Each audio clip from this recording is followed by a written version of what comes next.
Naglabas ng larawan ng China ng nuclear-capable bomber na lumilipad sa ibabaw ng Panatag Shoal o Baho de Masinloc. Inilabas ito sa official account ng People's Liberation Army Air Force sa social media website na Weibo. Ang bersyon nila ng Twitter, 2 araw matapos ilabas ng Arbitral Tribunal ang desisyon na pumapabor sa Pilipinas kontra China sa kaso kaugnay sa West Philippine Sea.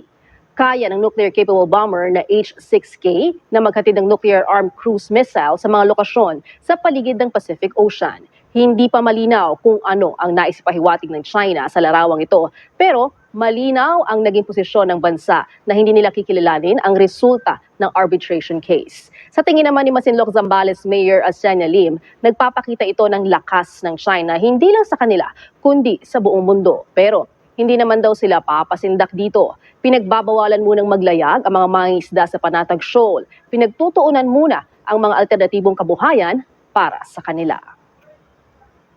Ako po si Lala Roque. Magandang umaga.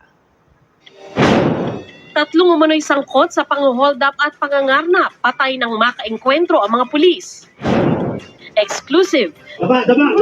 Drug pusher na sumuko pero balik din umano sa dating gawain. Patay matapos manlaban umano sa mga pulis. At Miss Universe Pia Wurtzbach, nakatakdang mag-courtesy call kay Pangulong Duterte.